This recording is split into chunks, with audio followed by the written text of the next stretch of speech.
say first things first. Okay. So I'm going to stay the host. Okay. Um, this is, normally I would do a mind map, guys. You guys know me, these silly mind maps, but I would normally do a mind map. But here's one of the questions I'd ask myself. What are the benefits in forming a referral relationship with local contractors and suppliers for you? In other words, what's in it for you by doing this? Okay, because we can say, oh, we can get all this other crap out on the table, but you know what? Baby, if it ain't nothing in it for me, I ain't touching it, am I? Hmm. Okay. So Keith and Brandon, let's just jump in here. I mean, Brandon, I know what you know because you're doing it already, but let's think about this for a minute. I mean, I always say is what are my goals for the project? Okay. So let me ask you this. What would be your goals, Keith, if you're going to do this? You're going to do a contractor referral program and you're going to, I don't want to call it, in some places you'll see me call it a partnership, but I don't mean a legal partnership. What I really mean is you're working together for a cross promotion. Okay. So that's really what happens. And there's a lot of benefits that come from it. I mean, we've been involved in these for a long time. So, Keith, what's your number one thing for you to set up this program? What's the number one goal you have for the program?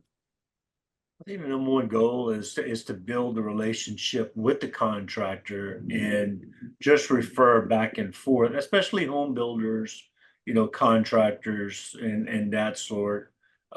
We found, working with like air conditioning contractors or especially on our mold side, on our mold inspections, the air conditioning contractors, the mold remediation companies has reset business back to us, and we reset business back to them and have a good working relationship with them. And it's just keeping in contact with them, call them up, say, hey, what's going on? That's what we're doing right now. We've been doing that for years.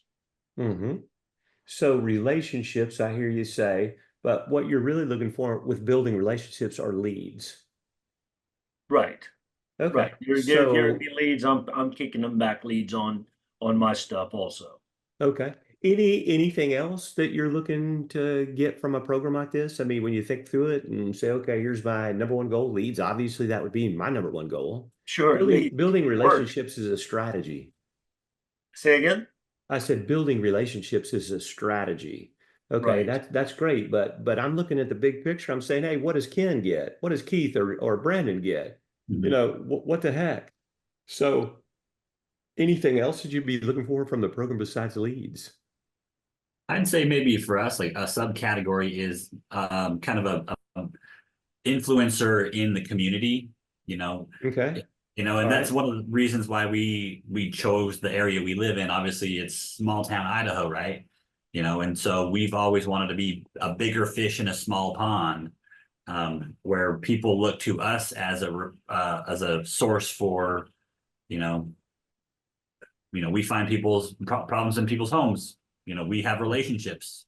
So being looked at as kind of a uh, thought leader in that Hmm. maybe. I think that is a fantastic thing. I mean, you just hit it, being a thought leader. I'm just writing a few notes. Um, what happens is when we own the home inspection company in Atlanta, WGSN or whatever the radio call sign was in the mornings on 7:30 at Saturday had a home show. And synthetic stucco or EIFS had just come about. And people were discovering that there was problems. Hey, I got water coming inside the wall under my windows. What's that about? It's a brick exterior. They don't think brick veneer, they think it's a solid brick. But anyway, started getting on there. So we had a complete whole EIFS unit with three full-time inspectors working in there. And what would happen would be we would get on that radio show and we would, take calls and answer questions and this, that, and became the thought leader in that. My God, we were flooded in business. Okay, so when you become a thought leader, the fact of the matter is other good business opportunities happen to you for leads. Radio shows, the press now wants to talk to you about this, that, or the other. So, and I don't mean the fake news. I mean just your local people, hopefully God, they're Mhm. not the fake news. Unless you live in Louisiana. So, but no, I'm kidding. They're not the fake news there. But so being a thought leader, We an don't have news influencer here. is good. So here's one of the things I think, and it kind of goes with what along with what Brandon is saying, and Keith, you too. Really, I want to build my brand. And why do I want to build my brand? Because I want people, when they look at that McDonald's sign, they don't have to read the words. I want, when you think about home inspection and you see Brandon, your logo, or Keith, the fact of the matter is, I want you to think, I want them to think home inspections.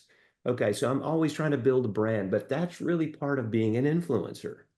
Okay, so I want people to recognize me. So one of the strategies that you use through cross promotion is they promote you on their website. Okay, and when that happens, people that would never see your name ever have now seen your name. So you're building brand on every one of your partner vendors' websites. Mhm. Okay, through interviews and through all the things that we'll talk about in a few minutes. But those are things. So build brand, more leads. How about one of the things, what's in it for you? How about this one? How about special offer opportunities for your clients to add more value? Mhm. So I'd say value to clients. And I have all this in an article, but I'll give you a link when it gets up. No Just pressure on Dill. a note on that one. I've got I had a conversation with another inspector, I think this week, who has a similar kind of referral back and forth situation. And he actually includes, I think, a free termite service with not every, but his premium package or his upgraded packages, right? Mhm. Um, yeah, I hadn't thought of actually doing it with the actual service, but marketing it as that. And he doesn't actually do it; he outsources it. And he was saying that pest company converts about half of his customers from that free service to a monthly or quarterly service. Mm-hmm. Mm-hmm. So think about this. What if you had the pest control company and you went to the inspectors around, and not only could you convert your own clients, but then you Yeah. could convert theirs as well. Right. Gary Sloan had a lawn company. I said it last week, and after 2 or 3 months, the lawn guy called up Gary and said, "Love you, babe, but can't take any more business. God Yeah. bless you." And what he did was a free lawn service one time, and then people liked him and his company, and damn, they just took him on. So that's one of the things that you could do. You can offer those kind of special values, but think about this too. Think about when you're thinking of what kind of offers am I going to make to my clients that will both help myself, as uh, I guess the person in charge of the whole thing. So what can I offer? So let's say, Brandon, in your area, it gets quite cool in the winter. Mhm. So before the winter season, why couldn't your HVAC offer let's say it charges $200 normally for a come out and check tune up, and he Mhm. goes $75 because you're their client. Yeah. How many of those customers, HVAC customers, can he turn into regular maintenance, regular services? I mean, every Right. 6 months, our guys come out, tune everything up, clean our filters, check them, all that, tell us we got something good or bad, and they give us a discount on the services that we use during the year. Mhm. I mean, so when you start thinking about what kind of special offers I could make to my clients, it doesn't just have to be home inspection services related. I mean, it would be, sure, I would do radon free radon test or whatever radon test, National Radon Awareness Month. If Mhm. radon's in your area, I wouldn't do it free, but I would do a discounted price. Yeah. You could do a discounted price on mold and a few other things, but pretty soon you're kind of out of cool things. Right. So with your partner vendors, what would happen? I mean, let's say that Keith is in a hurricane area. I don't know if you are, Keith, but what happens is, if you are and it becomes hurricane season or before hurricane season, why couldn't you offer your window contractor offer the hurricane resistant window replacement? So you got one that's gone bad, so you need a replacement, or you want to do the whole thing. Or if you Mhm. had a solar person, how about a solar array?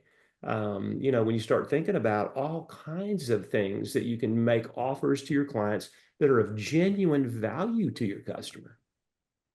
Right. Well, and just another one, and Beth and I have been talking about this too. How do we integrate our weekly newsletter that goes out and promote them through the newsletter as well? Another seasonal service we have is, and not a lot of people, not in Florida certainly, but we have to winterize our sprinkler systems because it gets so cold. And so, that means bringing somebody out with a big air compressor and blowing out all the water so we don't have broken frozen pipes in the ground. And so again, there's another service you can offer to your clients. It's a huge benefit, I would imagine, for our sprinkler people, our vendors, because they're going to get a ton of business and get their name out there, and now all of a sudden they've got all these people that we promoted for them, and they can become their customers at that point as well, right? So lots There's of no benefits. question. And you think about water filters. If a plumbing company ends that, the first thing we did when we moved here is we put in a whole house water filter.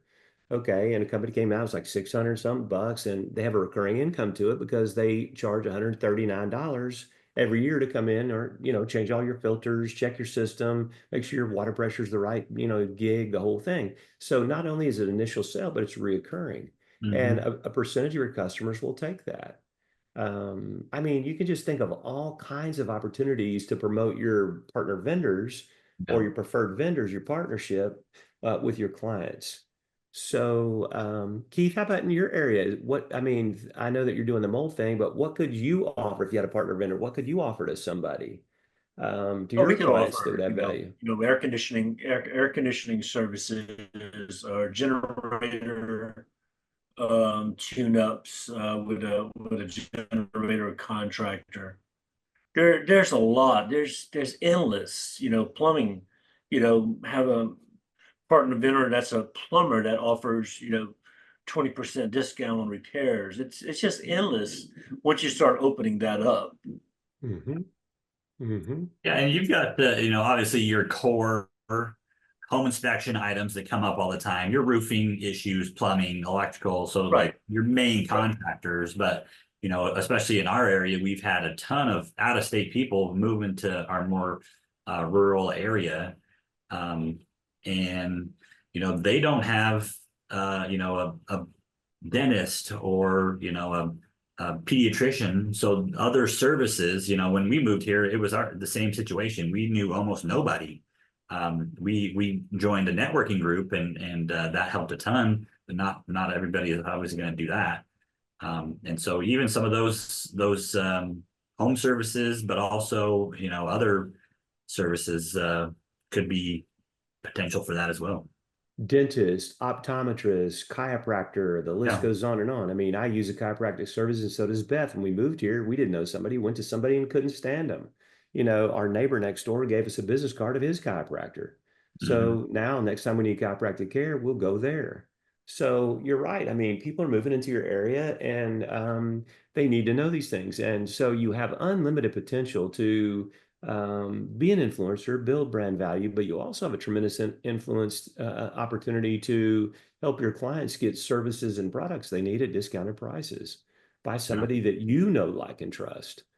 So I think about that. So let's think about, okay, so let's think about we have a way to get them business. Okay, how are they going to get us business? Because what I want to know is I've got all the leads you can take. What have you got for me? You know what I'm saying? Hmm. The discussion now is what have you got for me? Because how many people do they know that run in, that need a home inspection? Some. I mean, would they call you out for specialty inspections on certain things? Maybe. Keith now's got one that's really smart, and that's the mold remediation and the mold testing. I mean, if you're doing the remediation, you sure as heck don't want to be doing the testing. That's Right. about as Cannot do that. transparent as the government. Right. You don't want to be that bad. So the fact of the matter is that that those reciprocal arrangements work very well. But let's say that you got the local electrician or the local plumber. What's he going to do for you? How's he going to help you get leads? And I think that's one of the things I'd ask myself before I launched off on it, because yes, I can add more customer value, and yes, I can build brand, and yes, I can be an influencer, but I need to know how does that help my wallet? We're doing this to replace the leads that we're going to be missing as one strategy from the buyer's agents that may or may not be around that long. So we have to say, how do we get leads?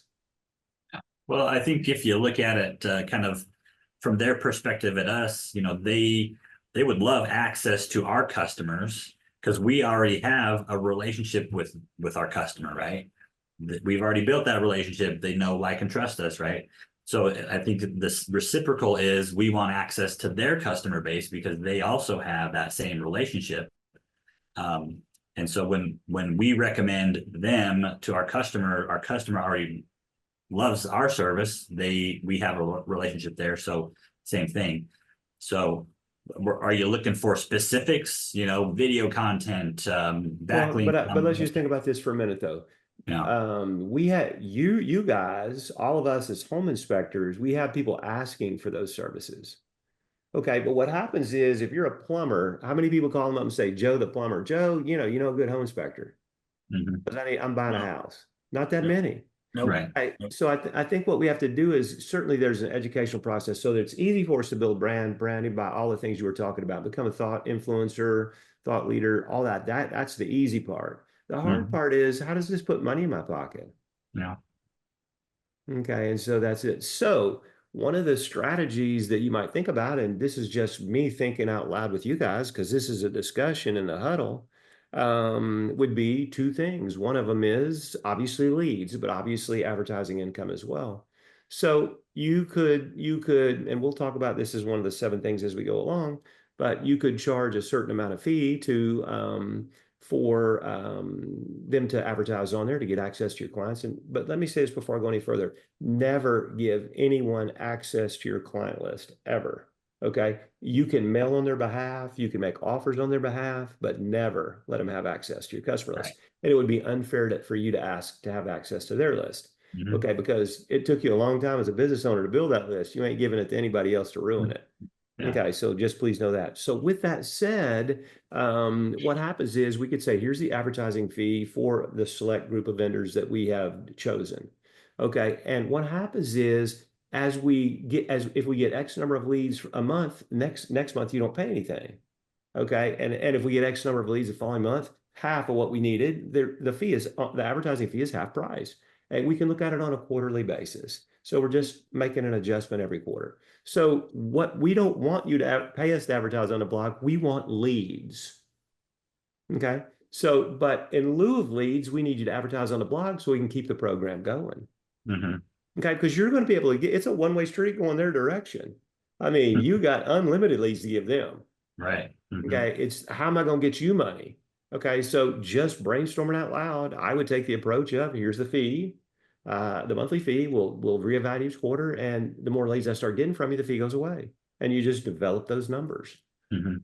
Okay, so that would, because again, you don't want the fee, you want the leads, because you can turn those leads into satisfied customers. You can sell them other services. You can start marketing them for their family and friends. You can build brand with them. All of those things. So the money is just a way to keep the program running until the leads come in. Yeah.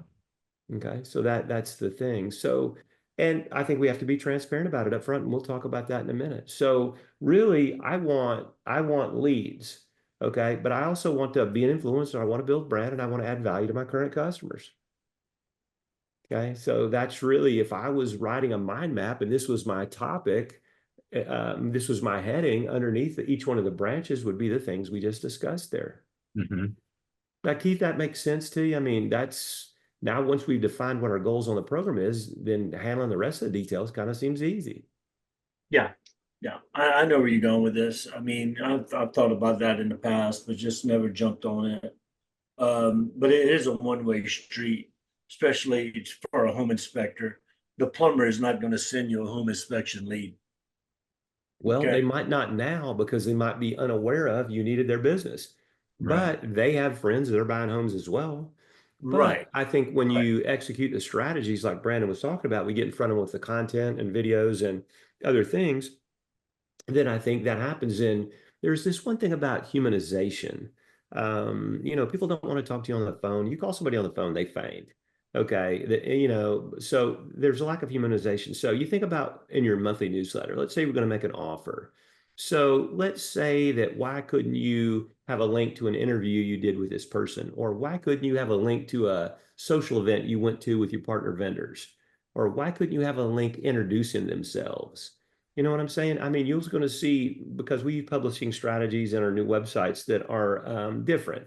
And what happens is in the publishing site, we'll have an in-text ad. Okay, and it's a link that's in blue and it takes you to something related.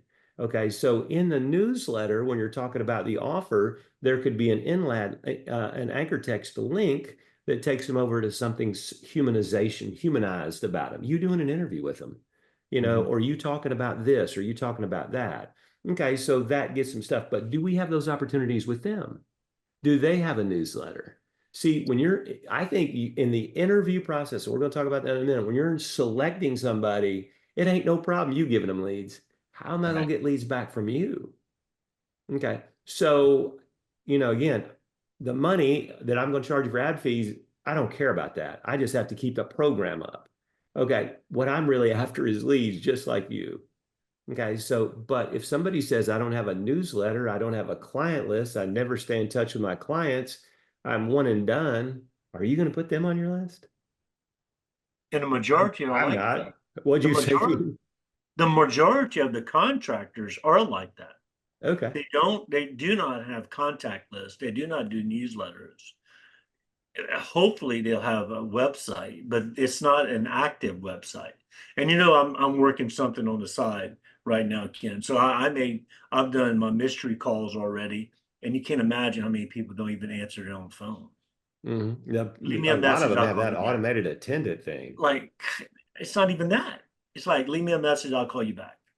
Yeah, those And people wouldn't be those, on my list. I mean, the people that were on my well, I list at know, I Southern know, Home I know were that. professional. I know. So this is the thing, because we ran this program with a few of our clients in the past, and they said, "Oh, they don't want to pay me to advertise on my blog." And I'm like, "Well, what do they want to do? They just want you to give them leads for free?" Really? Okay. So what I would say is next. But Mhm.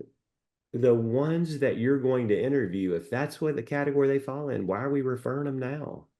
That's the thing. Our contractor when we lived in the Placida, Rotunda West area, Dave Bailey and his wife, we became very good friends with them. They came and stayed with us the other night. They were headed to Minnesota to see their son. So they came up, we went to the villages, had dinner, this, that, and the other, over to the town square, had dinner and all that. And while we were there, Dave is he's a one-man shop and he does answer his own phone. And he said, I'm not going to be back for 2 weeks, but let me give you referrals to people. Or somebody wanted a photographer and he referred him to somebody else. They wanted him to take some pictures of a house thing, and somebody else called on a painter and Dave referred him over to a painter. So Dave just keeps a paper notebook with all the people's things in it. So even though he's a one-man shop, he's atypical. Now, his first life, he was a high school teacher, retired, became a college professor, retired from that. Now he runs a handyman business and he probably makes 70 or $80,000 a year easily in retirement, and he's 75 years old. Mhm. Okay, so I mean, he's just one of a kind, a hell of a good guy. I love the guy. But what happens? There are exceptions to that one man thing. He's one of them. Does he have a website? No. Does he need it? No. But does everybody in the area know him? Yes. Does it take 4 weeks to get on his list? Yes. Even for me. So, I might get him 3 weeks, but it's just he's that busy, and so he gives out referrals every day of the week from people that call him. He doesn't ask for a thing. So there are exceptions to that, but the people that we want are like Reliable Heating and Air that I used in Atlanta. I mean, they were professional. They kept a client list. They had a newsletter. They had a great website. They had good technicians. They had wrap trucks. The people were professionally attired. Those are the kind of people we're looking for, right? Right. I'm not looking for buck in a truck. I mean, those are a dime a dozen. But the other tip I'll give you too on this is those that pay for advertising today will be understanding your program right away. There'll be no sale. You know what I'm saying? They get it. They'll ask you how quickly can they get signed up? Okay, because they're paying for ads today. Yeah. They're paying for Google Guarantee. They're paying pay per click. They're on Facebook. They have a big need to continue to fill the bucket because you know what they do? One-offs. One-offs. When you sell one-off, man, you got a big business. It's a constant hustle. You guys know it. Mhm. Yeah. Okay. So maybe they market their prior clients, maybe they don't. That's uncertain. But if they don't, here's an opportunity for you to educate them. Okay. So everybody good on the goals? I mean, everybody, we're pretty good on that Yeah. Yeah. point. Let's look on. Yes, sir. We got a bunch of stuff going here.